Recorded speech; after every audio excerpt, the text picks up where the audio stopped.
They graded us on money. We graded them on decency. Only one of those lists made grown adults go quiet. It started at a company all hands on a Wednesday when someone leaked a spreadsheet to the whole office. It was a value ranking. Every associate in our department, all 52 of us, ranked 1 to 52 by revenue we'd brought in that quarter, with little notes in the margins. I was 38. My buddy Dev was 44. Our friend Samuel was dead last at 52, with a comment that said, should probably start looking elsewhere. By the afternoon meeting, everyone had seen it. Nobody knew for sure who built it, but everyone knew it came out of the clique of top closers who sat by the windows and treated the rest of us like furniture. Management called it an unfortunate leak and left it there. No accountability, no conversation. The window crew walked around like they owned the place. They'd read the low numbers out loud when someone walked past. Hey, 38, mind grabbing the door? Some of us are billable. It landed harder than they thought. Samuel stopped eating lunch with us and started taking calls in his car. He'd been carrying his mom's medical bills alone for a year and had been too proud to say so. That spreadsheet told him, in a company font, that he was worthless. Dev started keeping his headphones in all day so nobody could corner him. A new hire in her first month cried in the stairwell after they nicknamed her Rounding Error. The people who built the list thought they were untouchable, because as far as the company was concerned, they were. That's when I started planning. I pitched it to Dev and Samuel over cheap tacos after work. We build our own ranking, not by numbers on a board, by how people actually treat the humans around them. Dev laughed and said they'd lose it. Samuel just nodded slowly and said, I'm in. For 2 weeks, we quietly asked around. Anonymous notes, screenshots people volunteered, first-hand stories. Who covered a shift for a single parent without being asked? Who stayed late to train the temp everyone else ignored? Who took credit and who gave it away? We ranked all 52 of us by character, kindness, honesty,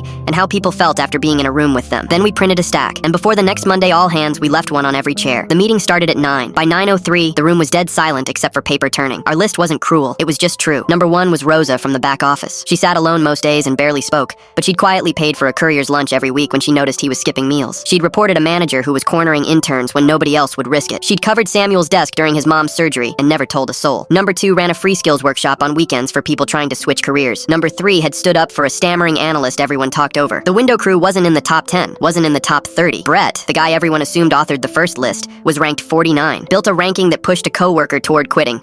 Laughed about it the next morning. Their ringleader, Chad, was 51. Read a struggling colleague's numbers aloud in the hallway for sport. The room went cold when the window crew found their own names. Chad stood up, red in the face. This is the exact same thing you did to us. I stood up too because I'd been waiting for that. No, you ranked people on money, most of which is luck and territory. We ranked you on choices you actually made. He didn't have anything to say to that. Leadership tried to shut it down, but it was already loose. By lunch, it had reached every floor. Brett spent the afternoon getting cold stares by the coffee machine. Chad left early, and Rosa, who had no idea any of this was happening, walked into the break room to find people actually standing to say thank you. Someone had to explain to her why. Dev and I got written up. Samuel got a warning. The window crew got nothing official, but it didn't matter. When the dust settled, they weren't running their mouths anymore.